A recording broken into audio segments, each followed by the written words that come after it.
Nachádzame sa pred budovou Istropolisu, kde sa stretli fanúšikovia tetovaní na ďalšom ročníku Tattoo Wars 2014. Poďte sa s nami pozrieť, no?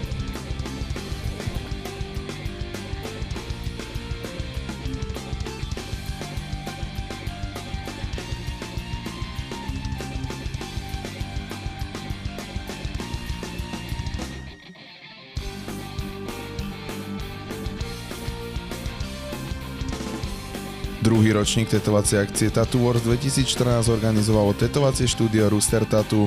Ako vlastnými slovami hovoria, snažia sa vytvoriť pravidelnú akciu, ktorá bude každý rok vítať tatérov z celého sveta.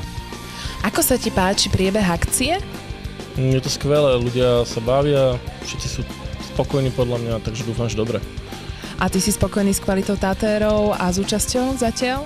Tak vyberali sme v podstate to najlepšie, čo ponúka československá scéna, kto mal čas, tak došiel. Takže áno, som spokojný. Výborne. Toto je už druhý ročník tohto podujatia. Vieš si spomenúť, čo sa ti dialo v hlave pri vytváraní ideí toho prvého? Práve, že on to bolo vlastne celé koncipované tak, že dlho sa nič nedialo a on to bolo také znúdzecnosť, vytvoriť niečo, čo tu nebolo. A dúfame, že to bude pokračovať a bude to pokračovať na takej vždy lepšej a lepšej úrovni, lebo sa vlastne rok od roka učíme a chceme byť stále lepšie a lepšie, ale takto sú také pičoviny už. Mne osobne sa páči, ako si to zachovalo takú undergroundovú polohu, plus je tu cítiť taká úprimnosť a radosť, že nie je to aj taká show. Undergroundovú. Áno, v podstate akože má to byť taká tá komerčná show, kde dojdú ľudia, kde bolo to vstupné, zarobiť peniaze na niečom, čo je teraz ináč, čo je vlastne moderné. A hlavne preto je to, že tatér to robí pre tatérov, alebo teda tatéri pre tatérov a sa tak nejak spája tá scéna a vytvára sa niečo, čo tu možno ani až tak nebolo, lebo vždy sa to riešilo proste iba, že to robila nejaká reklamná agentúra, alebo sa to riešilo cez nejaké promo agentúry.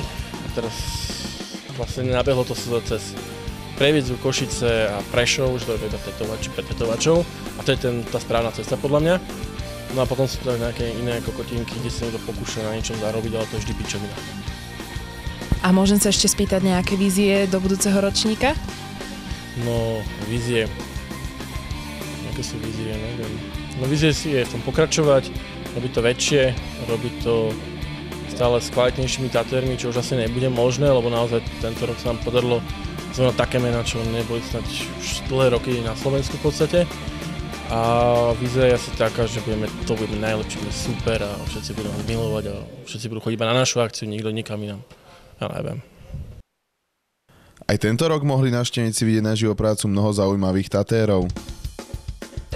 Ahoj Sharuzen, v súčasnosti vraj žiješ v Nemecku. Čo máš nové, ako sa ti darí tento rok? Takže už nežijem v Nemecku, cestujem po Európe, čiže som on the road. A inak sa mi darí dobre. A ako sa ti páči dnes na Tattoo Wars v Bratislave? Zatiaľ paráda. A mám takú otázku, nechcela si sa zapojiť ako súťažiaca, alebo to máš dnes len ako veget? Možno neskôr do kontestu Black and Grey. Uvidíme, či budeme stíhať. Záleží od môjho zákazníka, ako bude sedieť. A ešte jedna taká otázka, ktoré tetovanie si dala posledné spraviť na sebe? No, posledné boli moje prsty. A bolo to technikou hand poking. Wow, a kto ti ich robil? Jeden známy z Chile a volá sa Leonardo. Výborne, ďakujem veľmi pekne.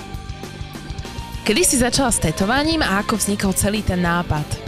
Tak začala som asi tak pred 3 rokmi, čiže dosť neskoro, nie som tak, že v tejto komunite od nepamäti, ale v podstate som človek zvonka, ale kreslila som vždycky, študovala som maľbu a keď som si dávala moje prvé tetovanie, tak ma úplne očarilo to, čo skrýva to remeslo a všetky tie vecičky, tak hovorím, že to je v podstate užitočná vec, ktorú by som chcela ovládať, takže nebudem robiť kresby iba do svojho šuflíka, alebo tak, ale v podstate pre ľudí. Do akej miery je pre teba dôležité mať voľnú ruku v tvorbe, alebo či preferuješ, že príde zákazník, má predstavu, alebo rada do toho zasahuješ?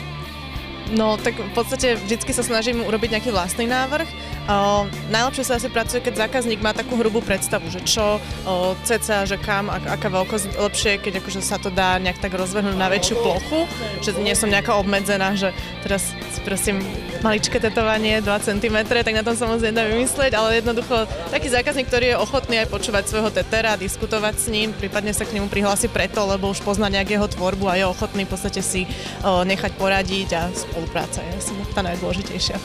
A čo pre teba osobne znamená účasť na tomto festivale Tattoo Wars v Bratislave? Tak tým, že my sme ako organizačné štúdio, tak nesúťažíme, len vlastne tetujeme tak iba prezentačne vyslovene, ale ako hlavne som hrdá na to, že sme spravili túto akciu a strašne sa mi páči, takže som rada, že som v tom štúdiu, ktoré sa na toto podujalo a spravilo v Bratislave tento event. Súťažiť sa tento rok dalo v 6 rôznych kategóriách. V kategórii Color obsadil prvé miesto Baran zo štúdia City Ink Tattoo, prvenstvo v kategórii Black and Grey si vybral Daxi zo štúdia Our Future. V kategórii Realistic sa najlepším tatérom stal Peto z Peto Tattoo štúdia. Víťazom Battle sa stal Laco Vržďak z Recoil Free Art Tattoo a cenu za najlepší výkon, ocene Best of Show, napokon získal Peto z Peto Tattoo štúdia. Víťaz ocenenia Best of Show mimo iného získal aj stánok na Tattoo Fest 2015 v Krakove, takže mu držíme palce. Ostatným víťazom taktiež srdečne gratulujeme. Dnes si v úlohe porodcu. Čo hovoríš na kvalitu tatérov a kvalitu ich práce? Tetovačov je strašne veľa a podľa mňa sú všetci veľmi, veľmi, veľmi dobrí. Bude veľmi ťažké rozhodovanie. Takto sa trasem pred tým, jak mám rozhodovať. A nechýba ti náhodou, že nie si medzi súťažiacimi? Nechýba mi to a dokonca som nechcel ani súťažiť. Viem o tebe, že sa venuješ aj tetovaniam, aj piercingom. Čo je pre teba príjemnejšie, alebo čo máš radšej? Ktoré z týchto remesiel? Piercing robím skoro 20 rokov a tetujem 4, tak ma baví asi viac to tetovanie teraz. Je to taká nová zabavka, že ja ti ďakujem za rozhovor a ďakujeme všetci. Medzi taterskými stánkami mal svoje miesto aj stánok českého magazínu Tetování. Ahoj Libor, ako sa darí tvojmu časopisu Tetování? Dnešná doba nevyzerá byť moc naklonená printovým médiám. Ako je to u vás? No, nazdar, zdravím všechny. No, dá se říct, že určitým způsobem ten internet, ty magazíny trošku ubíjí, to je samozřejmé, protože dřív člověk měl jenom v magazínech se mohl něco dočíst, dneska si otevře internet, může všechno, ale vzhledem k tomu, že magazín Tetování je jediný v České i Slovenské republice, nic podobného se nevydává, takže já si nestěžuji, myslím si, že v rámci možností to pořád jde. A ako sa ti dneska páči na tejto akcii Tattoo Wars v Bratislave?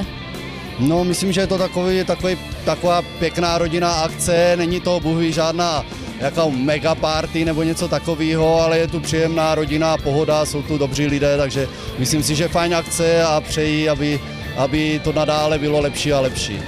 A nenapadlo ťa niekedy zorganizovať niečo podobné aj u vás? No, to mě samozřejmě napadlo, že vzhledem k tomu, že mám magazín, jakoby udělat něco takového, ale popravdě myslím si, že je to hodně práce a na to já bych byl asi lenivý. Prostě nechtělo by se mě spíš o to jakoby s tím starat a organizovat a všechno. Pro mě to není. Ďakujem veľmi pekne.